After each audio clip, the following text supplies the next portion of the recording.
All right, so we have read problem 4, hopefully.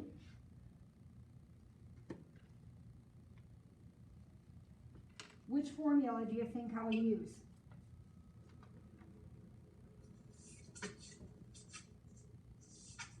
Top or bottom? Read it carefully. There's a key word in there. Which one do you think is the right one?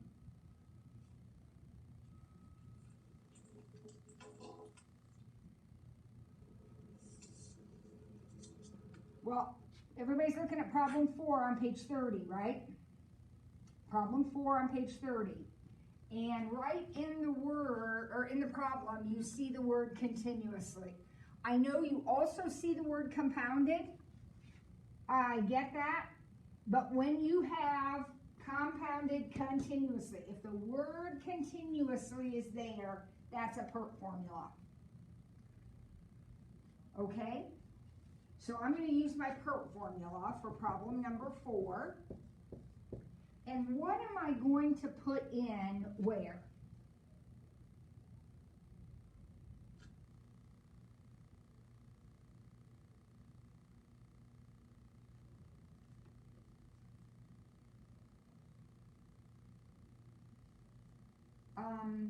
Okay, well, we went through last time what all these letters stand for. So A is what I end up with. So I have to have $35,000 at the end. That's my goal. My interest rate is 0.04. Remember, it has to go in as a decimal. And time is T. Now, the answer to this question is very easy to find. We're trying to figure out what P is. So all we need to do is divide by this E thing. I'm going to go ahead and multiply those together and get 0.4. So I'm going to divide by E to the 0.4. If I divide both sides by E to the 0.4, then I'm going to have P. Notice I don't need any logarithms. The only time I need logarithms is if my variable is up here or up here. If my variable is the exponent, I will use logarithms. My variable is not the exponent, so I'm going to walk you through how to type this in on your calculator if you don't already know. We take 35,000 divided by second ln. Second ln. Now, when you hit second ln, it brings up E. And it asks you, the calculator asks you, what power do I want to raise that to?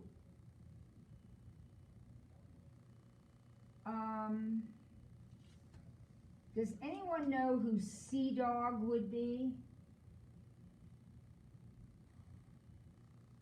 Courtney. Okay.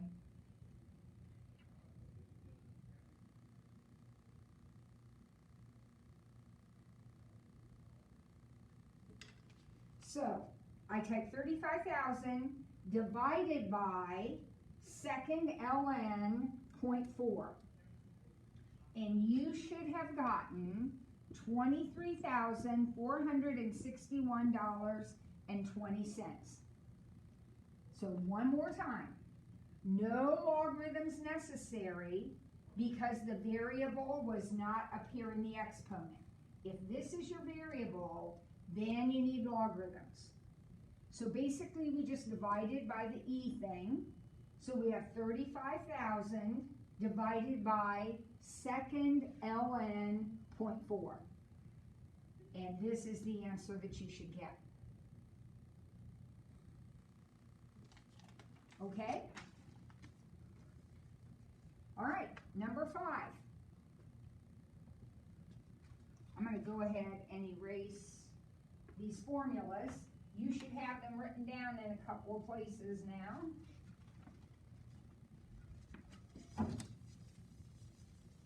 So let's look at problem number 5. Find the decay constant for an element if its half-life is 10.2 years.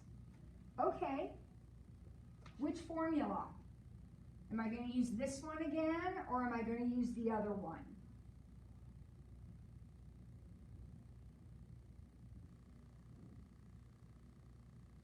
Well, half-life is a biology problem, so I'm going to use this one again.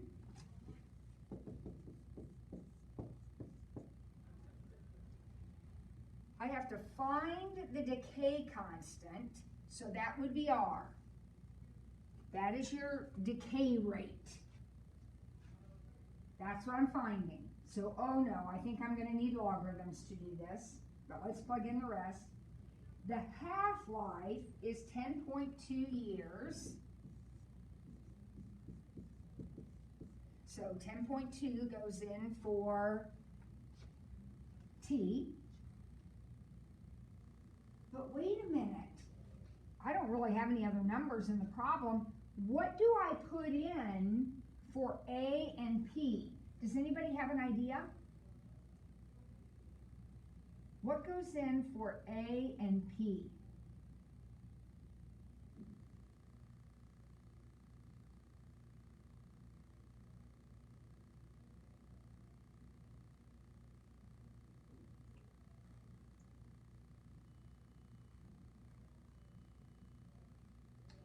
Well, half-life means that you end up with half of what you started with. So if I start with 10 grams, then I'm going to end up with 5 grams. Now, some of you probably are a little concerned about, wait a minute, Mrs. Ford, you can't make up numbers. Well, actually, in this case, I can, because the only stipulation is that whatever I start with, I will end up with half of it. So if you wanted to start with 12 and end up with 6, that would be fine. If you wanted to start with 100 and end up with 50, that would be fine. And here's why. We know, because we've talked about it a zillion times, that the first step is to divide by this coefficient. You have to divide this number out. Notice when I divide that number out, I'm going to get 1/2 over here, or 0.5. Notice that if you started with 12, you'll be dividing by 12, but aren't you going to get the same thing? 1/2. So the moral of the story is, who cares what you start with? You just have to make sure that you're ending up with half of it, so that when you divide, you get 1/2 equals e to the 10.2r. So plugging in everything, dividing by 10, because we always have to divide by that number. So for me it was a 10, it might have been a 12, it might have been 100, who knows what it was for you. But divide by it, so that you have 1/2 equals e to the 10.2r. Now, notice your variable is in the exponent, so we'll have to use logarithms. Since there's an e in the problem, I'm going to use ln, because using ln will make that e cancel out. Because anytime an ln and an e touch each other, they're gone. So I have ln 0.5 equal to 10.2r, and r equals ln 0.5 divided by 10.2. So I'll just type that in on my calculator. Just remember to close the parentheses, like always. Wait a second here, we need to talk about this. I got a negative number.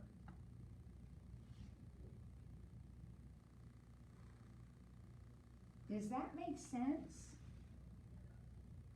This is the equivalent of like negative 6.8% or negative 7%. Does it make sense that that would be a negative number? Yes, because this is the growth constant. And in this problem, we aren't growing, we are decaying. So decaying is negative growth. It's the opposite of growth. So it makes perfectly good sense that my answer would be a negative number.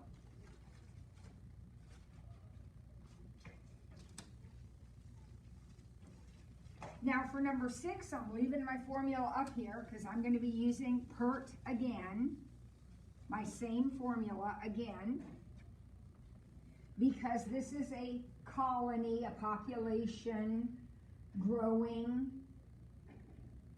and anytime it's a biology problem, a population, a culture, it is going to be PERT. So it says, how long will it take for 193 trigites to grow into 391 trigites? So would somebody please talk to me and tell me what's my P and my A in this problem?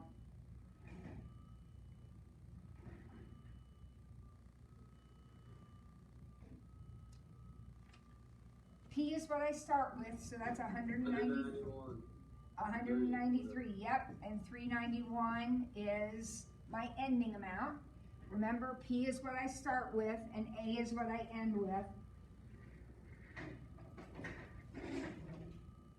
And my growth constant is 0.222. And the question wants to know how long it's going to take. So in other words, what's the time?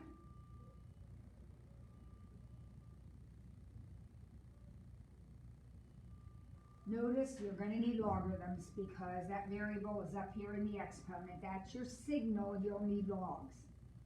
But you can't do anything with logs until you do something first. What do I need to do first?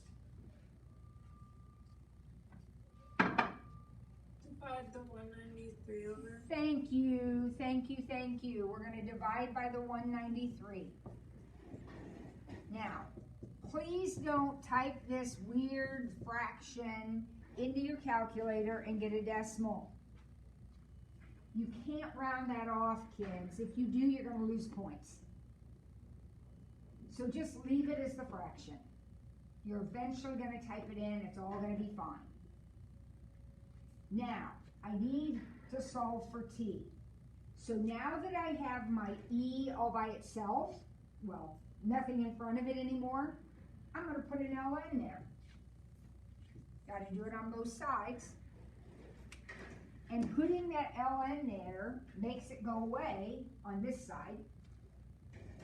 So ln that fraction, 391 over 193, equals 0.222t, because the ln and the e cancel.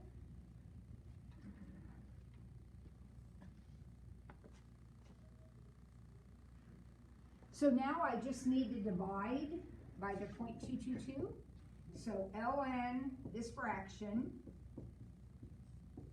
divided by 0.222. So that's real easy to type in.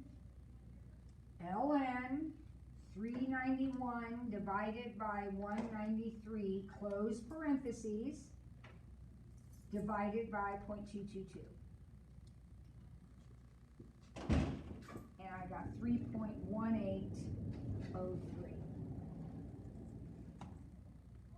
hours. Or actually, they didn't give me a time.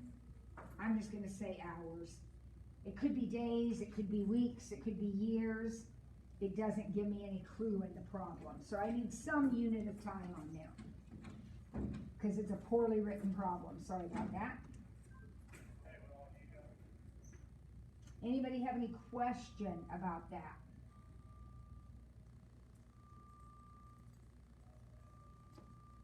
All right, well, we only have 2 more to go on this page. Actually, in these notes, we'll be done with the notes. Here we go, number 7. I am not going to use PERT.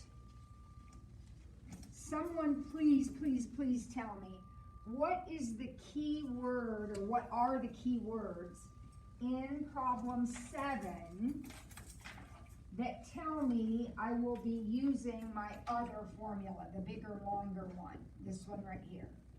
How do I know that's the formula I'm going to use? Interest rate. Okay, now sometimes interest rate can go with the other formula if it says continuously. This one does not say continuously, it says compounded monthly.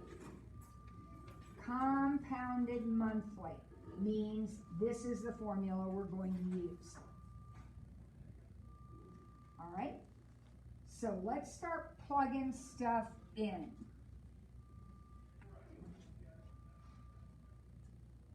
Jaden Scruggs, give me a number to put somewhere. Read the question and tell me what to do with some number in the problem. I have to reprint the notes. I don't have them. Okay, you need to stay on screen, Jaden. Thank you. All right. Farrell Henderson, Yes, Ms. Ford. I need you to tell me the numbers to plug into this formula. 1 second.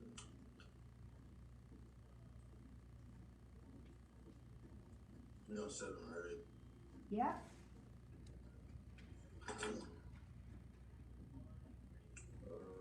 Well, P is 555, right? Yep, because I'm starting out with 555. And then R would be the 3.5. Okay, but we don't put it in as 3.5%. We have to put it in as 0.035. 0.035 is our decimal form of our percent. Yes, indeed. And then the T is 12 years. Okay, so there's a 12 up here. And that's all I got for you. Well, the only thing, we're looking for A, so the only thing we're missing is N, which is the number of times per year that we compound. So if we're compounding monthly, then N would be 12. Yep. So here's N. And T happens to also be 12 in this problem, 12 years. But we're compounding monthly. Now, I would suggest you go ahead and multiply these exponents together. So we have 144 up there. Will I need logarithms? No. No, because my variable is not up here. So I'm just going to type that in. I'm going to type it exactly the way I wrote it. 555, parentheses, 1 plus 0.035 divided by 12, close parentheses, and then raise, using your little raised button, raised to the 144th.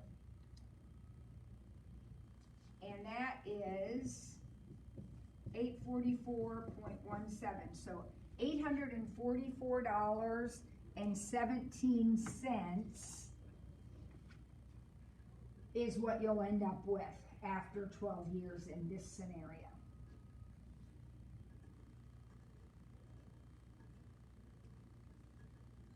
All right, one more. Compounded continuously. That means PERT. That is your compounded continuously. When you see the word continuously, that's a PERT. What interest rate will be required to end up with $1,000 if $890 is initially deposited, started with, in 3 years? So the question is, what interest rate is required? So that's my variable. Kids, am I going to need logarithms? Yes. Yep, because your variable is up here. When that happens, you know eventually you're going to need logarithms.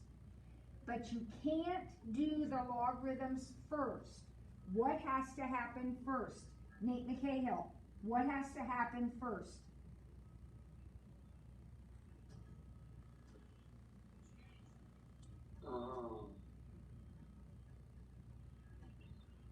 You have to divide it. Thank you. Divide by 890. Now again, I'm just going to leave that fraction. I'm not going to sweat it. I'm not going to round it off. I'm just going to leave it. In a second, I'm going to go to my calculator and then I'll just take care of it then. I'm going to divide both sides by 890. Now the E has nothing in front of it, so I'll stick an ln in front of it.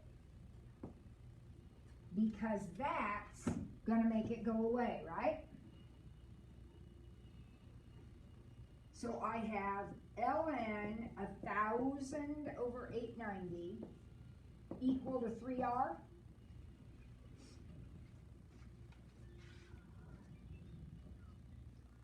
And then all I have to do is divide by 3. So ln 1,000 over 890 divided by 3, that's my answer. So ln 1,000 divided by 890, close parentheses, divided by 3. And the interest rate is 0.0388. So you could say 0.0388, or you could say 3.88%, because that's what percent that is. Either one of those would be totally fine.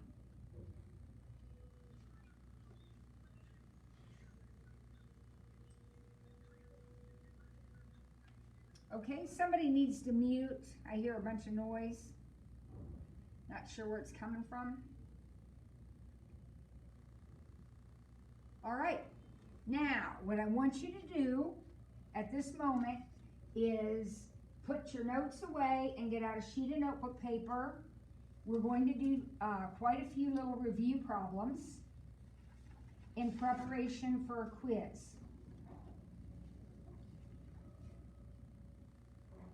And then we're going to, next class, I'll hand out the practice tests and we'll start reviewing for a test, which will not be this week, it will be next week. Okay, so everybody's got a sheet of notebook paper out. We're going to do a whole bunch of review problems.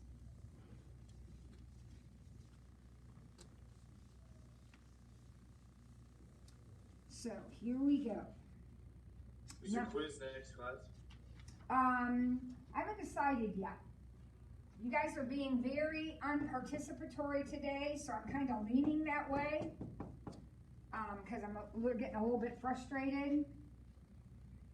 So you better be prepared in the next class. All right, here's our equation. Directions say solve this equation. This particular question, in fact, all of our questions on this are going to be no calculator. So let's put our calculator away and let's see if we can figure out how to do this without a calculator. How do we solve something like that, a logarithmic equation? What do we do?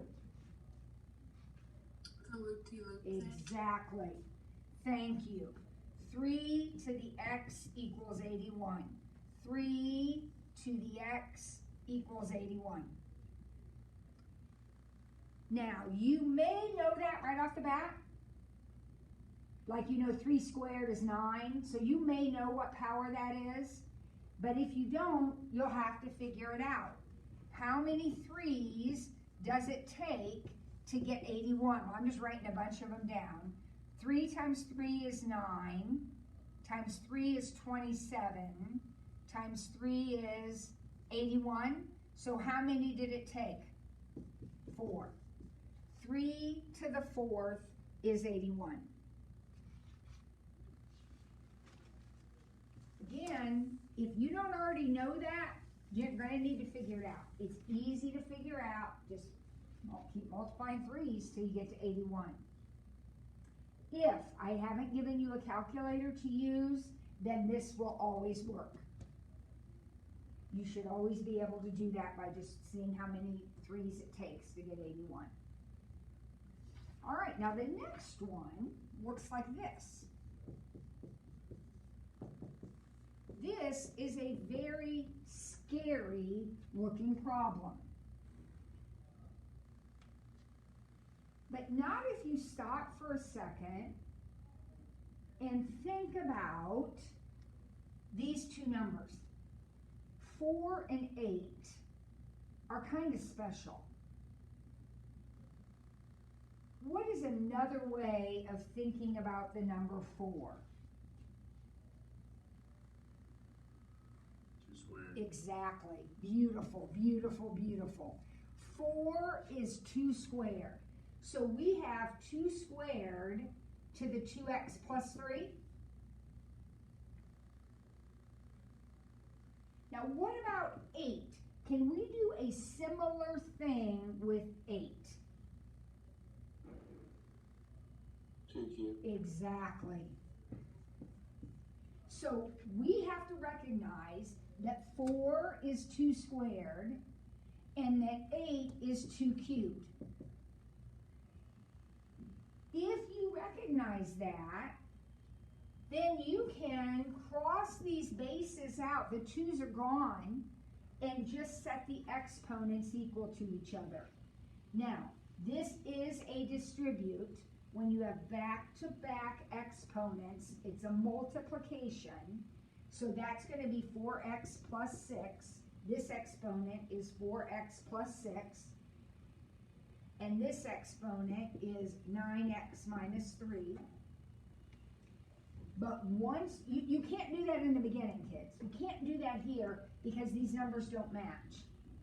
So you rewrite them as 2's, 2 squared and 2 cubed. And then you can set the exponents equal and then solve it like a regular equation. So I'll add 3, subtract 4x, and divide by 5. So the answer to that problem is 9/5.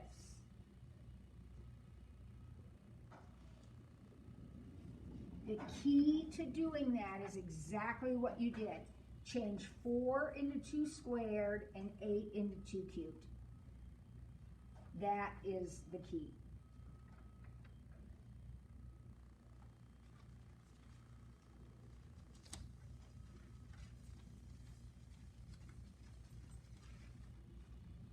All right, so number 3. Now this is not a solve. Let me get it written down and then we'll talk about what it is. This is a problem where we want to write it as one logarithm. So right now it's 3. We want to write it as 1. So eventually, I'll put it over here. Eventually I want to end up with 1 logarithm of something.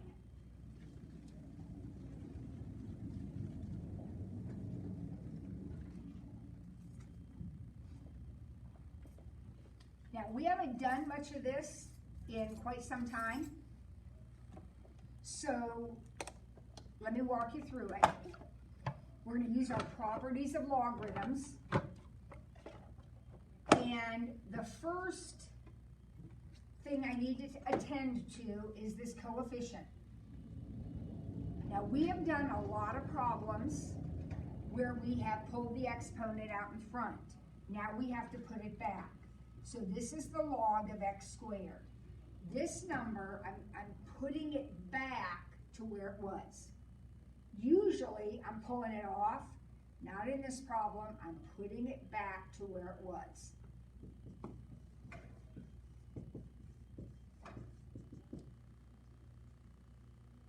Now, this is a plus. So we have talked about this. I'm going to put these two things together These two right here. I'll leave this one for a minute later. But I'm putting these two together. What's going to go in these parentheses? I'm putting these two right here together. What's going to go in this parentheses since these two logarithms have been added? What am I going to have in here? Is it x squared times y? It is. Thank you so much. It's x squared times y. Because when we put together our logarithms, it becomes a multiplication problem. So now I'm almost done. Now I have to put these two together. You have two logarithms. I'm going to put it together into one, but this time that's a minus. What's going to go in the parentheses here when I put together the subtraction problem? It's going to go in here. It's gonna like divide, isn't it? Exactly. So it's going to be x squared y over z. And that is the final answer. Now, I went through that step by step by step, and there will be some of you that don't need to show all those steps. Remember that a coefficient out in front can be an exponent. You can move it to exponent position. The addition of logarithms means you're going to multiply, and the subtraction of logarithms means you're going to divide. So you have x squared and y multiplied and z divided. Anybody have a question about that?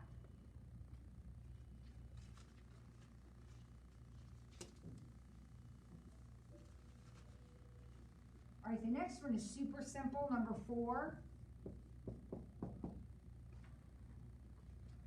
This could not be any easier. Anybody want to guess what the answer is?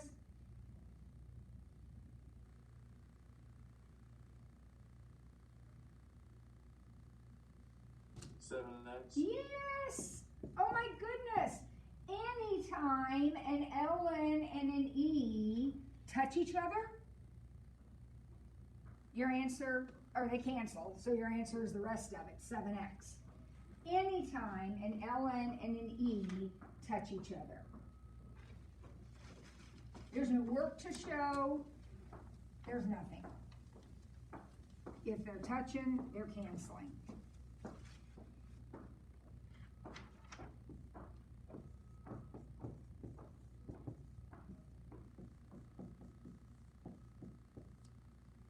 All right, we have a big exponent problem now.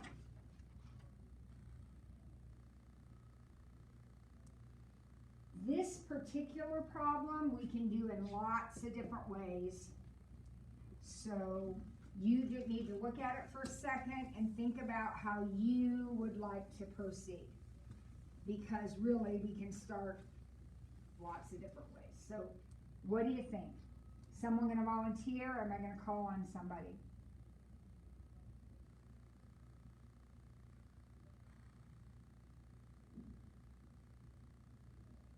Get rid of the x's and y's. So put them together. Yeah, we can't like get totally rid of them, but we can certainly combine them. Yes, we can certainly combine them. So I got my 3 and my 4. Gonna leave that.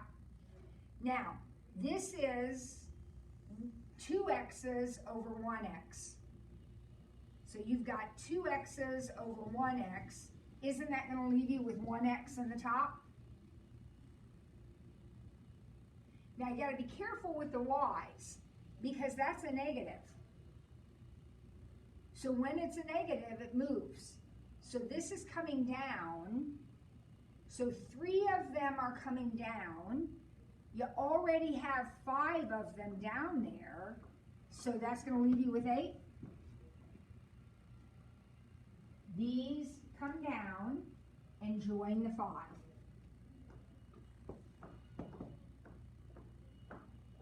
Well, now there's really nothing left to do except square everything.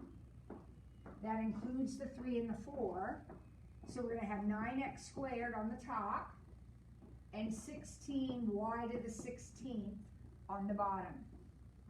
Remember, when you have back-to-back exponents, you multiply them. And that's your answer. That does not reduce, it doesn't simplify, that is it. Now, kind of along the same lines, we have this. Remember, no calculator. So you are going to have to be able to figure out what this equals on your own. 8 to the negative 2/3. What do you think?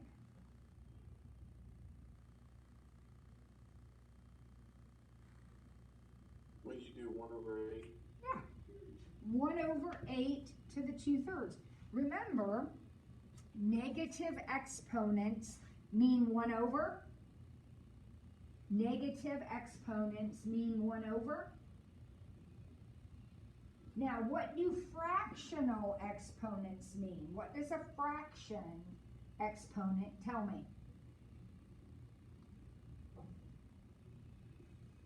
I'm going to have a radical.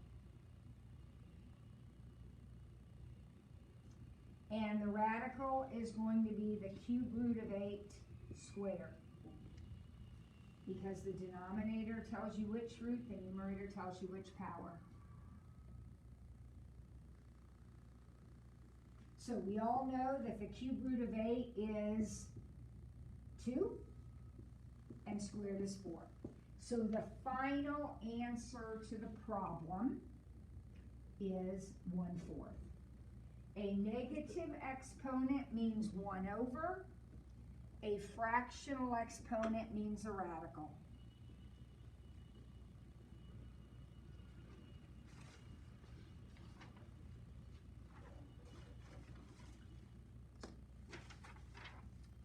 All right, that was number 6.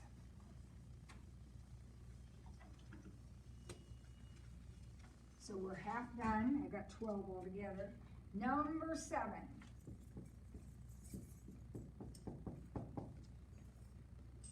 How do we solve that guy? You can't, right? Well, you can't solve it the way it looks right there. So I'm going to have to rewrite it. How do I rewrite that? I loop-de-loo it, absolutely. If you have one logarithm, always loop-de-loo it. So 5 to the negative second equals x. What does 5 to the negative second mean? 1/5 squared, which would be 1/25. So the answer to the problem is 1/25. We started by loop-de-looing. Then we remembered that a negative exponent is 1/. And then that was it. All right, this is a property. There's no work to show. If you know the property, you know the answer. The answer to this would be what?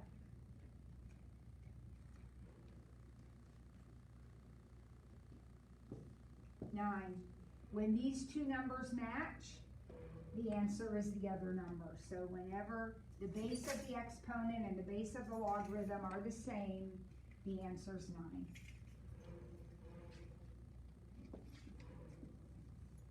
Problem number 9. Oops. A little bit ago, we smushed together a bunch of logarithms. Now we are going to split this apart. The 3 has nothing to do with it. Don't worry about that. It's just the base of the logarithm.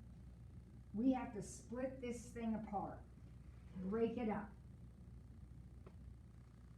What does this minus tell me? That when I pull it apart, it's going to pull apart as a subtraction. Remember, when you put them together, a subtraction goes together as a divide. So when I pull it apart, a divide comes apart as a subtraction.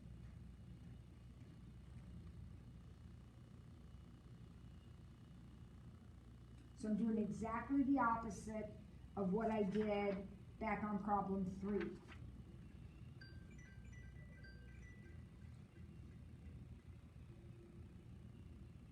Now there's one more step.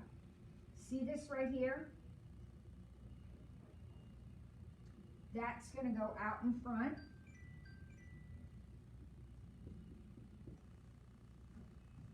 And that is the answer to the question.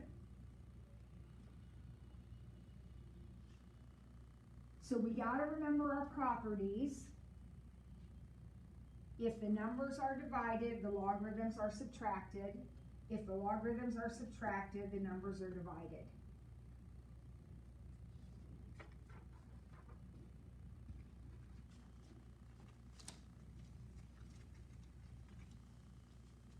All right, I got to get these done quickly because we still need to do the prayer. And hopefully they've sent it by now.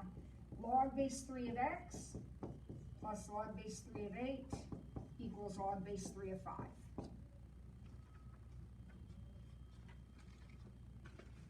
Does anybody remember doing these very recently? This is section 3.5. How do we go about solving this equation with all of these logarithms in it? What do I need to do? Don't you combine the two on the same side? Exactly. Very good. You can't have, in an equation, in an equals problem, you cannot have two logarithms on the same side. So we're going to have to put these together and make one. Now he's okay, that one's fine. But these two have to go together. So when I put them together into one, because that's a plus, what's going to go in the parentheses here? 8x. Yep. And then it's easy, kids, because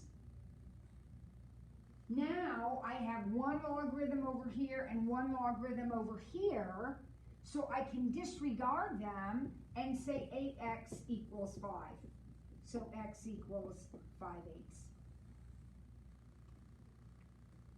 Wait, why can you get rid of them? Because if the log of p equals the log of q, doesn't it make sense that p has to be q? Just like if you put the logarithm on both sides. If you have a log equals log, cancel them out.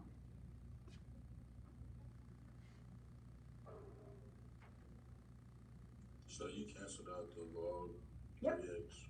Yep. And the log 3 to 8. All I canceled out was the logarithm part. So 8x equals 5. Alright, so you combine 8 and x. Had to. These were two separate logarithms. They have to be combined. And since that's a plus, they come together as a multiplication.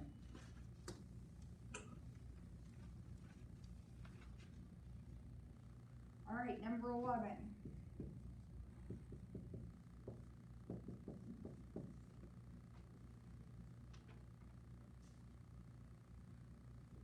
Step 1. Think about it. We've talked about this lots and lots and lots. What do I have to do first? Divide 3. Exactly. And 48 divided by 3 is 16.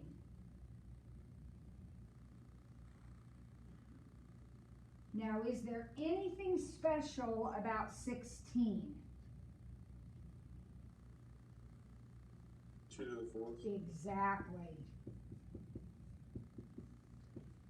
And this is exactly the same phenomenon as I had over here.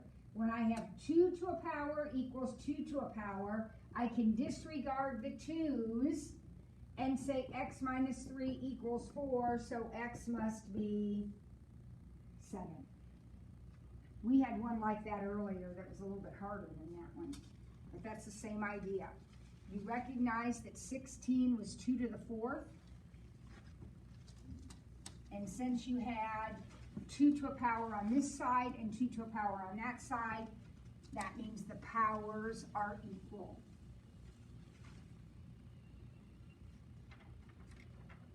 Last one.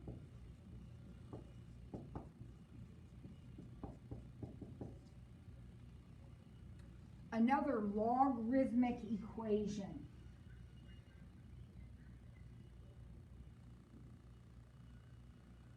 This one is a little bit tricky because you see this, and I hope you know you got to put these together. They're going to go together. But before they can go together, you got to take care of this 2 just like you took care of that 3. The problem is you don't want to divide everything by 2 because then you're going to have it in front of this one. So this becomes an exponent. Remember that a number in front of a logarithm can be an exponent. So this would be the log base 5 of 9.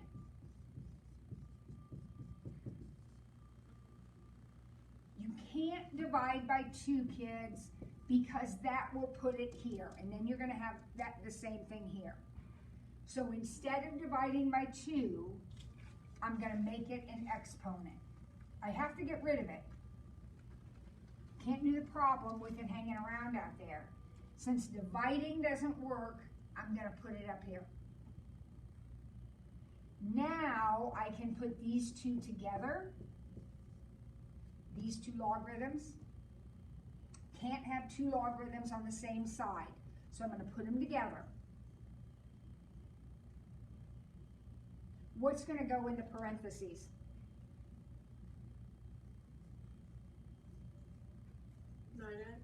Not 9 times x. That's a minus. So in the parentheses, we'll go 9 divided by x. Remember, when you put together a subtraction, it goes together as a division.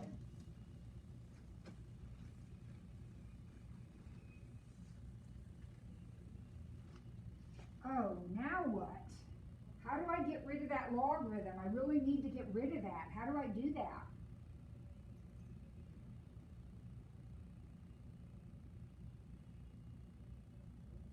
Don't you put a log on the other side too? Oh, you can't. You can't put a logarithm on one side. You have to put it on both sides if you're going to do it. So nope, that's not what I do. How do I get rid of one logarithm? Loop-de-loop? Exactly. Exactly. That's how you get rid of one logarithm. So 5 to the second equals 9 over x. Start with the base. 5 to the second equals 9 over x. So 25 equals 9 over x. Multiply by x, 25x equals 9. And x equals 9/25.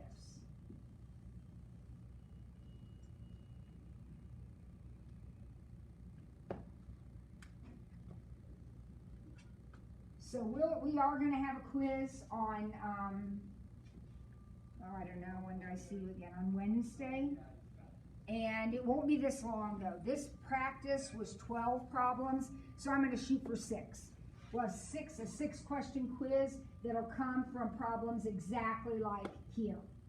This practice quiz is in Schoology, so feel free to do it again. It's in the extra practice and review folder for chapter 3. Remember to check your Schoology for your homework due dates. Make sure you're getting that homework turned in on time. 3.6 will be due on Wednesday. 3.6 homework will be due on Wednesday because we finished that today. So, hang on everybody. Please don't leave. We are going to do our prayer. Remember that we do have study time, office hours, whatever you want to call it, on Wednesday morning at 8. So if you want to come then and be fully prepared with questions, you can do that. So I'm going to go ahead and get my... Are you still doing the flex later today? Nope, we don't have flex anymore. We have it before school now. All right, so here we go.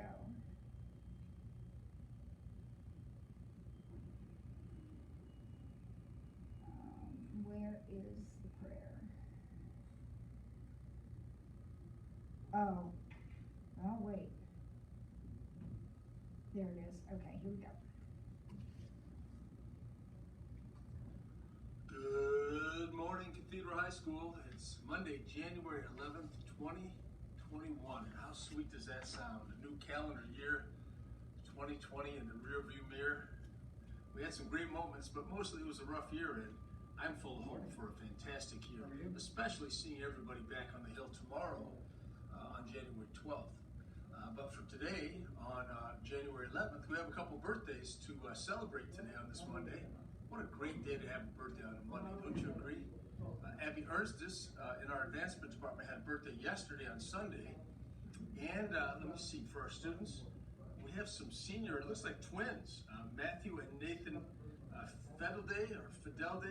Gosh, I hope I didn't mess your name up too badly, Matt and Nate. I'll try to get that down by graduation. Happy birthday to you.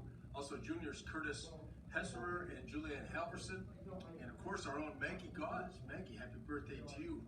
Go IHM. So happy birthday to all of you. Have a terrific day today. You see, I found my lanyard. Hope you can find yours and have it all set to go tomorrow. I'm going to be very impressed with the progress we've made on the Innovation Center and a new schedule tomorrow, student friendly. So we'll see you up on the Hill.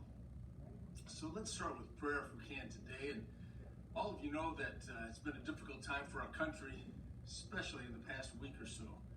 Usually we can look to adults and leaders for our examples on how to get through tough times. I think about through our nation with Abraham Lincoln and Martin Luther King. We've got some great leaders in our history. Right now, though, it's kind of tough. We look to our nation's capital and we see behavior that's not very good. And in fact, it's real bad.